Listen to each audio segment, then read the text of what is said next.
സങ്കീർത്തനങ്ങൾ അധ്യായം 78. ചരിത്രം നൽകുന്ന പാഠം. എൻ്റെ ജനമേ, എൻ്റെ ഉപദേശം ശ്രവിക്കുക, എൻ്റെ വാക്കുകൾക്ക് ചെവി തരുക. ഞാൻ ഒരു ഉപമ പറയാം, പുരാതന ചരിത്രത്തിൻ്റെ പൊരുൾ ഞാൻ വ്യക്തമാക്കാം. നാം അത് കേൾക്കുകയും അറിയുകയും ചെയ്തിട്ടുണ്ട്, പിതാക്കന്മാർ നമ്മോട് പറഞ്ഞിട്ടുമുണ്ട്. അവരുടെ മക്കളിൽ നിന്ന് നാം അത് മറച്ചു വയ്ക്കരുത്. കർത്താവ് പ്രവർത്തിച്ച മഹത്തായ കാര്യങ്ങളും അവിടുത്തെ ശക്തിപ്രഭാവവും അത്ഭുത കൃത്യങ്ങളും വരും തലമുറയ്ക്ക് വിവരിച്ചു കൊടുക്കണം. അവിടുന്ന് യാക്കോബിന് പ്രമാണങ്ങൾ നൽകി, ഇസ്രായേലിന് നിയമവും. അത് മക്കളെ പഠിപ്പിക്കാൻ നമ്മുടെ പിതാക്കന്മാരോട് അവിടുന്ന് ആജ്ഞാപിച്ചു. വരാനിരിക്കുന്ന തലമുറ, ഇനിയും ജനിച്ചിട്ടില്ലാത്ത മക്കൾ അവ അറിയുകയും തങ്ങളുടെ മക്കൾക്ക് അവ പറഞ്ഞു കൊടുക്കുകയും ചെയ്യും. അവർ ദൈവത്തിൽ ആശ്രയിക്കുകയും അവിടുത്തെ പ്രവൃത്തികളെ വിസ്മരിക്കാതെ കൽപ്പനകൾ പാലിക്കുകയും ചെയ്യും. അവർ തങ്ങളുടെ പിതാക്കന്മാരെ പോലെ ദുശാഠ്യക്കാരും മത്സരബുദ്ധികളും ചഞ്ചലഹൃദയരും ദൈവത്തോട് അവിശ്വസ്തരും ആകരുത്. വില്ലാളികളായ എഫ്രൈംകാർ യുദ്ധദിവസം പിന്തിരിഞ്ഞോടി. അവർ ദൈവത്തിൻ്റെ ഉടമ്പടിയെ ആദരിച്ചില്ല, അവിടുത്തെ നിയമമനുസരിച്ച് നടക്കാൻ കൂട്ടാക്കിയുമില്ല. അവർ അവിടുത്തെ പ്രവൃത്തികളും അവർ കണ്ട അത്ഭുതങ്ങളും മറന്നുകളഞ്ഞു. അവിടുന്ന് ഈജിപ്തിൽ സോവാൻ വയലിൽ അവരുടെ പിതാക്കന്മാർ കാൺകെ അത്ഭുതം പ്രവർത്തിച്ചു. അവർക്ക് കടന്നുപോകാൻ കടലിനെ വിഭജിച്ചു. അവിടുന്ന് ജലത്തെ കുന്നുപോലെ നിർത്തി. പകൽ സമയം അവിടുന്ന് മേഘം കൊണ്ടും രാത്രിയിൽ അഗ്നിയുടെ പ്രകാശം കൊണ്ടും അവരെ നയിച്ചു. അവിടുന്ന് മരുഭൂമിയിൽ പാറ പിളർന്നു. അവർക്ക് കുടിക്കാൻ ആഴത്തിൽ നിന്ന് സമൃദ്ധമായി ജലം നൽകി. പാറയിൽ നിന്ന് അവിടുന്ന് നീർച്ചാലൊഴുക്കി, ജലം നദി പോലെ ഒഴുകി. എന്നിട്ടും അവർ അവിടുത്തേക്ക് എതിരായി കൂടുതൽ പാപം ചെയ്തു. അത്യുന്നതനോട് അവർ മരുഭൂമിയിൽ വെച്ച് മത്സരിച്ചു. ഇഷ്ടമുള്ള ഭക്ഷണം ചോദിച്ച് അവർ ദൈവത്തെ പരീക്ഷിച്ചു. അവർ ദൈവത്തിനെതിരായി സംസാരിച്ചു. മരുഭൂമിയിൽ മേശയൊരുക്കാൻ ദൈവത്തിന് കഴിയുമോ? അവിടുന്ന് പാറയിൽ അടിച്ചു, ജലം പൊട്ടിയൊഴുകി, നീർച്ചാലുകൾ കവിഞ്ഞു. എന്നാൽ ജനത്തിന് അപ്പവും മാംസവും നൽകാൻ അവിടുത്തേക്ക് കഴിയുമോ? ഇതു കേട്ട് കർത്താവ് ക്രൂധനായി. യാക്കോബിൻ്റെ നേരെ അഗ്നി ജ്വലിച്ചു, ഇസ്രായേലിൻ്റെ നേരെ കോപമുയർന്നു. എന്തെന്നാൽ അവർ ദൈവത്തിൽ വിശ്വസിക്കുകയും അവിടുത്തെ രക്ഷാകര ശക്തിയിൽ ആശ്രയിക്കുകയും ചെയ്തില്ല. എങ്കിലും അവിടുന്ന് ആകാശത്തോട് ആജ്ഞാപിച്ചു, വാനിടത്തിൻ്റെ വാതിലുകൾ തുറന്നു. അവർക്ക് ഭക്ഷിക്കാൻ അവിടുന്ന് മന്ന വർഷിച്ചു. സ്വർഗീയ ധാന്യം അവർക്ക് നൽകി. മനുഷ്യൻ ദൈവദൂതന്മാരുടെ അപ്പം ഭക്ഷിച്ചു. അവിടുന്ന് ഭക്ഷണം സമൃദ്ധമായി അയച്ചു. അവിടുന്ന് ആകാശത്തിൽ കിഴക്കൻ കാറ്റടിപ്പിച്ചു. അവിടുത്തെ ശക്തിയാൽ അവിടുന്ന് തെക്കൻ കാറ്റിനെ തുറന്നുവിട്ടു. അവിടുന്ന് അവരുടെ മേൽ പൊടി പോലെ മാംസത്തെയും കടൽ തീരത്തെ മണൽത്തരി പോലെ പക്ഷികളെയും വർഷിച്ചു.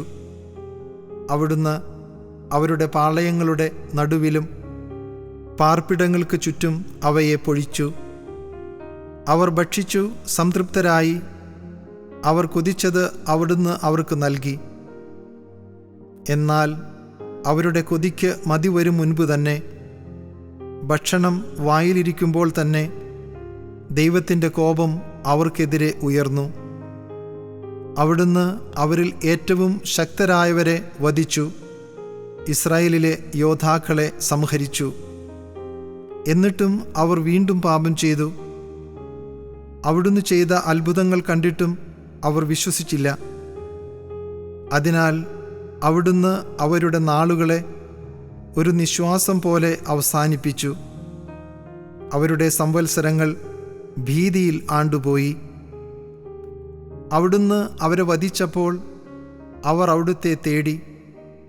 അവർ അനുതപിച്ച് ദൈവത്തിങ്കിലേക്ക് തീവ്രതയോടെ തിരിഞ്ഞു. ദൈവമാണ് തങ്ങളുടെ അത്ഭുതശിലയെന്നും അത്യുന്നതനായ ദൈവമാണ് തങ്ങളെ വീണ്ടെടുക്കുന്നവനെന്നും അവർ അനുസ്മരിച്ചു. എങ്കിലും അവരുടെ സ്തുതി കപടമായിരുന്നു. അവരുടെ നാവിൽ നിന്ന് വന്നത് നുണയായിരുന്നു. അവരുടെ ഹൃദയം അവിടുത്തോട് ചേർന്നു നിന്നില്ല. അവിടുത്തെ ഉടമ്പടിയോട് വിശ്വസ്തത പുലർത്തിയില്ല. എങ്കിലും കാരുണ്യവാനായ അവിടുന്ന് അവരുടെ അകൃത്യങ്ങൾ ക്ഷമിച്ചു, അവരെ നശിപ്പിച്ചില്ല. പലപ്പോഴും അവിടുന്ന് കോപമടക്കി തൻ്റെ ക്രോധം ആളിക്കത്താൻ അനുവദിച്ചില്ല. അവർ ജഡം മാത്രമാണെന്നും മടങ്ങിവരാതെ കടന്നുപോകുന്ന കാറ്റാണെന്നും അവിടുന്ന് അനുസ്മരിച്ചു. അവർ എത്രയോ പ്രാവശ്യം മരുഭൂമിയിൽ വെച്ച് അവിടുത്തോട് മത്സരിച്ചു. എത്രയോ പ്രാവശ്യം വിജനപ്രദേശത്ത് വെച്ച് അവിടുത്തെ ദുഃഖിപ്പിച്ചു. അവർ വീണ്ടും വീണ്ടും ദൈവത്തെ പരീക്ഷിച്ചു, ഇസ്രായേലിൻ്റെ പരിശുദ്ധനെ പ്രകോപിപ്പിച്ചു. അവർ അവിടുത്തെ ശക്തിയെയോ ശത്രുവിൽ നിന്ന് തങ്ങളെ രക്ഷിച്ച ദിവസത്തെയോ ഓർത്തില്ല. ഈജിപ്തിൽ വെച്ച് അവിടുന്ന് പ്രവർത്തിച്ച അടയാളങ്ങളും സോവാൻ വയലുകളിൽ വെച്ച് ചെയ്ത അത്ഭുതങ്ങളും ഓർത്തില്ല. അവരുടെ നദികളെ അവിടുന്ന് രക്തമാക്കി മാറ്റി. അരുവികളിൽ നിന്ന് അവർക്ക് കുടിക്കാൻ കഴിഞ്ഞില്ല. അവിടുന്ന് അവരുടെ ഇടയിലേക്ക് ഈച്ചകളെ കൂട്ടം കൂട്ടമായി അയച്ചു. അവ അവരെ വിഴുങ്ങിക്കളഞ്ഞു. അവിടുന്ന് തവളകളെ അയച്ചു. അവ അവർക്ക് നാശം വരുത്തി. അവരുടെ വിളവുകൾ കമ്പിളിപ്പുഴുവിനും അവരുടെ അധ്വാനഫലം വെട്ടുക്കിളിക്കും വിട്ടുകൊടുത്തു. അവിടുന്ന് അവരുടെ മുന്തിരിത്തോട്ടങ്ങളെ കന്മഴ കൊണ്ടും സിക്കമൂർ മരങ്ങളെ ഹിമവർഷം കൊണ്ടും നശിപ്പിച്ചു. അവിടുന്ന് അവരുടെ കന്നുകാലികളെ കന്മഴയ്ക്കും അവരുടെ ആട്ടിൻകൂട്ടങ്ങളെ ഇടുത്തിക്കും ഇരയാക്കി. അവിടുന്ന് അവരുടെ ഇടയിലേക്ക് തൻ്റെ ഉഗ്രകോപം, ക്രോധം, രോഷം, ദുരിതം എന്നിങ്ങനെ സംഹാരദൂതന്മാരുടെ ഒരു സംഘത്തെ അയച്ചു.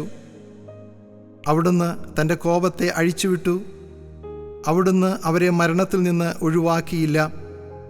അവരുടെ ജീവനെ മഹാമാരിക്ക് ഏൽപ്പിച്ചു കൊടുത്തു.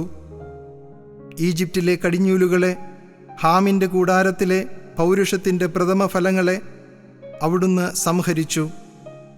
എന്നാൽ തൻ്റെ ജനത്തെ ചെമ്മരിയാടുകളെപ്പോലെ അവിടുന്ന് പുറത്തു കൊണ്ടുവന്നു. ആട്ടിൻ പറ്റത്തെ എന്ന പോലെ മരുഭൂമിയിലൂടെ നയിച്ചു. അവിടുന്ന് അവരെ സുരക്ഷിതമായി നയിച്ചതിനാൽ അവർ നിർഭയരായിരുന്നു. എന്നാൽ അവരുടെ വൈരികളെ കടൽ മൂടിക്കളഞ്ഞു. അവിടുന്ന് അവരെ തൻ്റെ വിശുദ്ധദേശത്തേക്കും തൻ്റെ വലത്തുകൈ നേടിയെടുത്ത പർവ്വതത്തിലേക്കും കൊണ്ടുവന്നു. അവരുടെ മുൻപിൽ നിന്ന് അവിടുന്ന് ജനതകളെ തുരത്തി അവർക്ക് അവകാശം അളന്നുകൊടുത്തു. ഇസ്രായേൽ ഗോത്രങ്ങളെ പാളയങ്ങളിൽ പാർപ്പിച്ചു.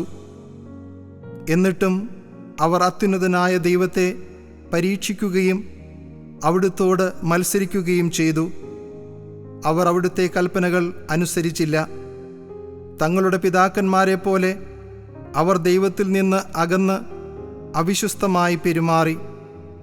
ഞാൻ അയഞ്ഞ വില്ലുപോലെ വഴുതിമാറി.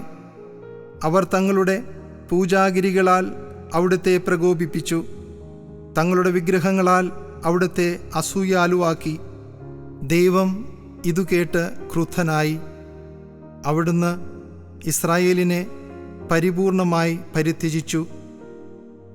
ആകയാൽ അവിടുന്ന് മനുഷ്യരുടെ ഇടയിലെ തൻ്റെ നിവാസമായ ഷീലോയിലെ കൂടാരം ഉപേക്ഷിച്ചു.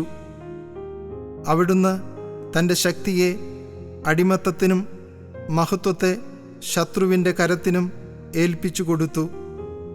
അവിടുന്ന് തൻ്റെ ജനത്തെ വാളിന് വിട്ടുകൊടുത്തു. തൻ്റെ അവകാശത്തിന്മേൽ ക്രോധം ചൊരിഞ്ഞു. അവരുടെ യുവാക്കളെ അഗ്നി വിഴുങ്ങി. അവരുടെ കന്യകമാർക്ക് വിവാഹ ഗീതമുണ്ടായിരുന്നില്ല.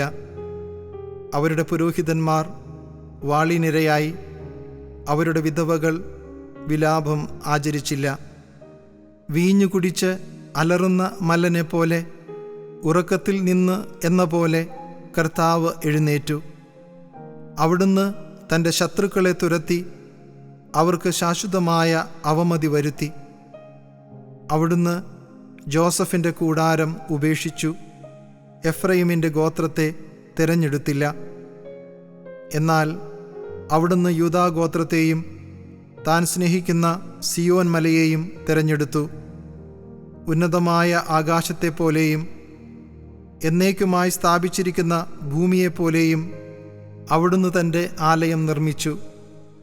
അവിടുന്ന് തൻ്റെ ദാസനായ ദാവീദിനെ തിരഞ്ഞെടുത്തു, അവനെ ആടുകളുടെ ഇടയിൽ നിന്ന് വിളിച്ചു. തൻ്റെ ജനമായ യാക്കോബിനെയും തൻ്റെ അവകാശമായ ഇസ്രായേലിനെയും മേയ്ക്കുവാൻ വേണ്ടി അവിടുന്ന് തള്ളയാടുകളെ മേയിച്ചിരുന്ന അവനെ വിളിച്ചു വരുത്തി. അവൻ പരമാർത്ഥ ഹൃദയത്തോടെ അവരെ മേയിച്ചു, കരവിരുതോടെ അവൻ അവരെ നയിച്ചു.